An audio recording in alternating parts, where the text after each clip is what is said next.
Hello friends, मैं हूं गौरव और हाल ही में मेडिकल साइंस का सबसे बड़ा चमत्कार हुआ है। यूके के रिसर्चर्स ने एक ऐसे सुपर बेबी को पैदा किया है जिसके पास 2 नहीं बल्कि 3 अलग अलग लोगों के डीएनए मौजूद है। मतलब उसे 2 पेरेंट्स नहीं बल्कि 3 पेरेंट्स ने जन्म दिया है। इसका मतलब ये होता है कि उसकी सुपर पावर है स्ट्रॉन्ग इम्यूनिटी, क्योंकि अभी इस टेक्निक की वजह से ऐसा क्लेम किया जा रहा है कि वो कभी भी किसी भी माइटोकॉन्ड्रियल जेनेटिक डिजीजेस का शिकार नहीं हो सकता। यस, नॉर्मल जेनेटिक डिजीजेस के अलावा mitochondrial genetic diseases is also a grave problem. देखो, शायद आप ये नहीं जानते होंगे, लेकिन हर एक सेल में जो माइटोकॉन्ड्रिया होता है ना, जिसे आपने सुना होगा, वो हमारे सेल्स का पावर हाउस होता है, क्योंकि वहां पर एटीपीज बनते हैं। एटीपीज यानी एडिनोसाइन ट्राइफॉस्फेट मॉलिक्यूल्स जो हमें एनर्जी प्रोवाइड करते हैं। उस माइटोकॉन्ड्रिया का भी खुद का एक अलग सा डीएनए होता है, जो न्यूक्लियर डीएनए यानी हर एक सेल के न्यूक्लियस में प्रेजेंट डीएनए से अलग होता है। और एक स्टडी में पता चला कि अगर इस डीएनए में कोई म्यूटेशन होता है या फिर मदर का डिफेक्टिव माइटोकॉन्ड्रिया बेबी में ट्रांसफर होता है तो वो बेबीज माइटोकॉन्ड्रियल डिजीजेस का शिकार होते हैं। अब यहां पर मैंने स्पेसिफिकली मां के डीएनए की बात इसीलिए की है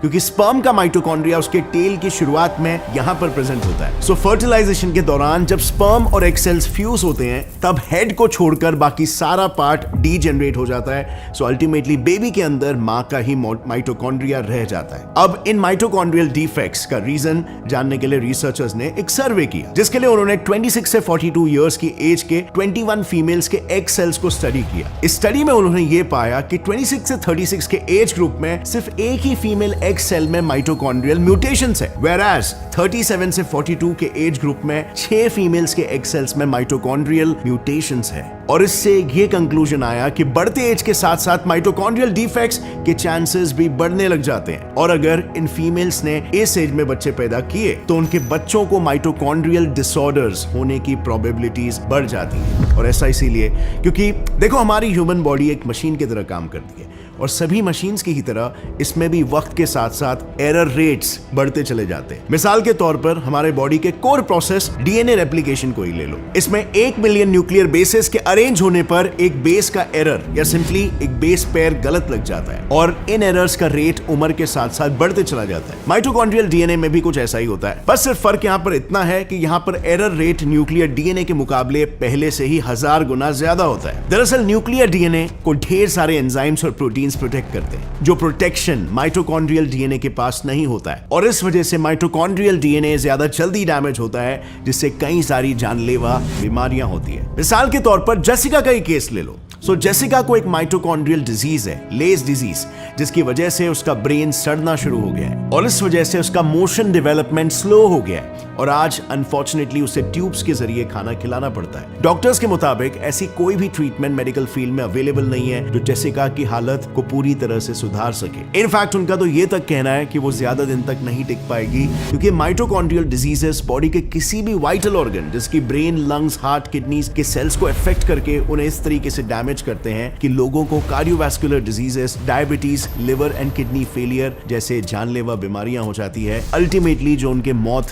का कारण बन जाती है। अब इन सभी डिजीजेस में से कार्डियोवैस्कुलर डिजीजेस इन पर्टिकुलर सबसे ज्यादा मौतों का कारण बनती है, जैसे इस रिपोर्ट में आप देख सकते हैं। सिर्फ यूके में माइटोकॉन्ड्रियल म्यूटेशन की वजह से हर साल 150 से भी ज्यादा बच्चों की मौत हो रही है। और अगर मैं ओवरऑल वर्ल्ड की बात करूं तो हर 5000 में से एक इंसान माइटोकॉन्ड्रियल डिजीजेस की वजह से मरता है। बट फ्रेंड्स, ये सब होपफुली नॉट एनी मोर, क्योंकि साइंटिस्टों ने ऐसे इरिवर्सिबल डैमेजेस को दूर करने के लिए एक बेहतरीन तरीका ढूंढ निकाला है। वही तरीका जिसे मैंने पहले इस वीडियो में आपको इंट्रोड्यूस किया था, 3 पेरेंट बेबी। साइंटिस्टों ने इन 3 पेरेंट बेबी को बनाने के लिए सबसे पहले माइटोकॉन्ड्रियल प्रोसेस को डिटेल में स्टडी किया। उन्होंने देखा कि माइटोकॉन्ड्रिया में एटीपी बनाने के लिए जो एंजाइम्स लगते हैं, वो एंजाइम्स जल्दी बन सके, इसीलिए सेल उनके इंफॉर्मेशन न्यूक्लियस के डीएनए में नहीं बल्कि माइटोकॉन्ड्रिया में मौजूद डीएनए में स्टोर करता है। और अगर ये एंजाइम्स ऑन द स्पॉट नहीं बने तो बॉडी फंक्शन करना बंद कर देती है, जैसे कि बेन के केस में हुआ। दरअसल 11 साल के बेन को हाइपोटोनिया नाम का एक ऐसा जानलेवा जेनेटिक डिसऑर्डर था जिसमें मसल्स सॉफ्ट हो जाते हैं, जिससे बॉडी के बेसिक मोशंस ठप पड़ जाते हैं। इनिशियली बेन के पेरेंट्स को लगा कि बेन की डेवलपमेंट बाकियों के मुकाबले काफी स्लो है, पर जब 9 साल की उम्र में वायरल इन्फेक्शन की वजह से उसके टेस्ट किए गए तब ये पता चला कि बेन की किडनी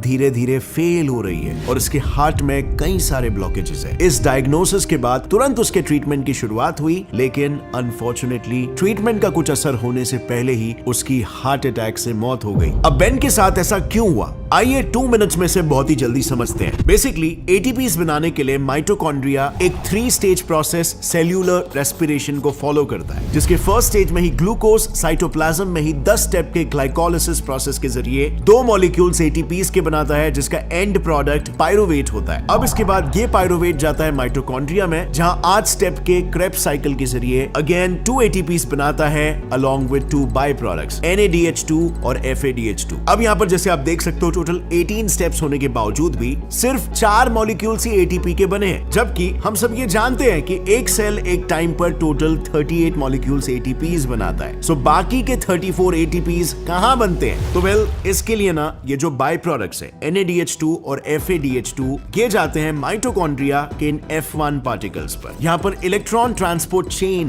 प्रोसेस के जरिए 34 एटीपीज प्रोड्यूस होते हैं, और इस प्रोसेस में बेसिकली NADH2 और FADH2 में मौजूद high energy electron series of electron acceptors relay करते हैं, यानी पास ऑन करते हैं, जैसे वो कोई पासिंग द पार्सल गेम खेल रहे हो, और इस दरमियान उनकी एनर्जी झट से एटीपी में ट्रैप कर दी जाती है। अब अगर माइटोकॉन्ड्रिया ही डिफेक्टिव होगा तो सिर्फ 2 ही एटीपीज फॉर्म होंगे, क्योंकि बाकी के 2 प्रोसेसेस क्रेब्स साइकिल और ETC दोनों माइटोकॉन्ड्रिया के अंदर होते हैं। सो अक्सर ऐसे केसेस में क्या होता है? वेल इस एटीपी लॉस को कॉम्पेंसेट करने के लिए cells plan B which is lactic acid fermentation को अपनाता है, जो यूजुअली हमारी बॉडी सिर्फ विगरस एक्सरसाइजेस के दौरान ही इस्तेमाल करती है, यानी anaerobic form of energy generation. इस प्रोसेस में ग्लूकोज नॉर्मल 10 स्टेप के ग्लाइकोलिसिस की जगह पर 3 स्टेप्स में ही 2 ही एटीपीज फॉर्म होंगे। इस प्रोसेस का by product lactic acid further breakdown ना होकर मसल्स में एक्यूमुलेट होने लगता है। And even during regular work mitochondrial genetic disorders से जूझने वाले लोग ऐसा फील करते हैं जैसे वो 24 घंटे एक्सरसाइज कर रहे हो, क्योंकि लैक्टिक एसिड उनके मसल्स में एक्यूमुलेट होने लगता है। सो नॉर्मली जब आप वर्कआउट करते हो और आपके मसल्स सोर होते हैं, एक्सरसाइज करने के बाद मसल्स दुखता है, राइट? वो इसी लैक्टिक एसिड एक्यूमुलेशन की वजह से होता है। मसल्स में एनर्जी नहीं बचती, मसल फटीग्ड फील करता है। Now let me also ask you, अगर आप 24 घंटे एक्सरसाइज करोगे और आपके मसल्स में कॉन्स्टेंटली लैक्टिक एसिड एक्यूमुलेट हो रहा है, including the cardiac muscles of your heart, तो अब आप बताओ इस केस में क्या होगा? Obviously heart failure and thereby death, जैसे बेन के साथ भी हुआ था, क्योंकि lactic acid H+ ions produce करता है, जिसके वजह से बॉडी का pH इम्बैलेंस हो जाता है। And now as we know, body में मौजूद अलग अलग एंजाइम्स अलग अलग pH लेवल्स पर काम करते हैं, और ये बॉडी के कॉन्टेक्स्ट में बिल्कुल वैसा ही है जैसे हम इंसान भी ना बहुत ही ज्यादा ठंड में और ना ही बहुत ही ज्यादा गर्मी में काम कर सकते हैं। हमारे बेस्ट एफिशिएंसी के लिए ऑप्टिमम कंडीशंस चाहिए होते हैं, और उसी तरह एंजाइम्स के साथ भी ऐसा ही होता है, और सेल्स में pH इम्बैलेंस की वजह से वो काम करना बंद कर देते हैं। इसका अल्टीमेट रिजल्ट होता है सेल्स का नॉन फंक्शनल हो जाना, which ultimately leads to organ failures. अब जब साइंटिस्टों को ना इन डिसऑर्डर्स की फसाड की जड़ मिल गई, जो कि म्यूटेटेड माइटोकॉन्ड्रिया, तब उन्होंने सोचा कि क्यों ना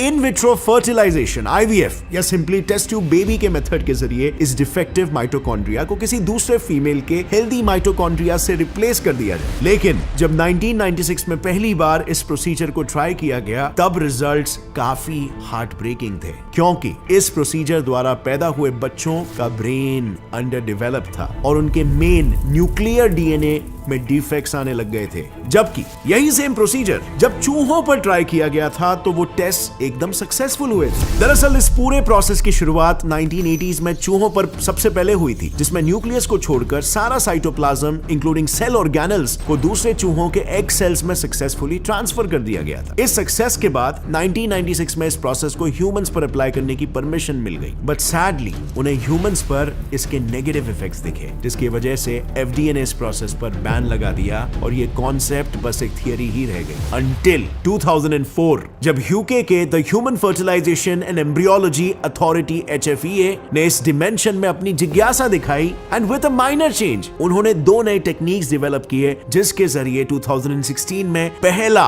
3 पेरेंट बेबी पैदा किया गया जो सभी डिजीजेस से इम्यून था। अब सवाल यहाँ पर यह आता है कि UK के इन साइंटिस्टों ने आखिर ऐसा क्या किया? वेल, इसमें से सबसे पहली टेक्निक है प्रो न्यूक्लियर ट्रांसफर। बेसिकली ये एक 3 स्टेज प्रोसेस है, जिसका फर्स्ट स्टेज है IVF। इस प्रोसीजर में डॉक्टर्स सबसे पहले हेल्दी माइटोकॉन्ड्रिया वाले डोनर एग सेल्स को लेते हैं और फिर IVF टेक्निक के जरिए पेरेंट और डोनर दोनों के एग सेल्स को मेल पेरेंट के स्पर्म के साथ फर्टिलाइज करते हैं। इस फर्टिलाइजेशन के तकरीबन 12 से 18 घंटों के बीच वो प्रो न्यूक्लियाई जो स्पर्म एंड एग दोनों के मटेरियल से बना होता है उसे एक्सट्रैक्ट करते हैं। क्योंकि ये वो समय है जब फीमेल और मेल दोनों के न्यूक्लियाई विजिबल होते हैं, इससे डॉक्टर्स ये पता लगा सकते हैं कि जो जेनेटिक मटेरियल्स पेरेंट से पास हुए हैं वो हेल्दी है या डिफेक्टिव है। अगर वो प्रो न्यूक्लियाई हेल्दी हुआ तो फाइनली उस प्रो न्यूक्लियाई को डोनर एग सेल में ट्रांसफर किया जाता है और इससे एक हेल्दी सुपर बेबी पैदा होता है। बट इसमें एक छोटी सी प्रॉब्लम है, जैसे कि आप देख सकते हो इसमें एक पूरा का पूरा हेल्दी एम्ब्रियो डिस्कार्ड किया जाता है, विच इज अनएथिकल। सो इसे टैकल करने के लिए डॉक्टर्स ने दूसरे मेथड को इजाद किया, मैटरनल स्पिंडल ट्रांसफर। वेल,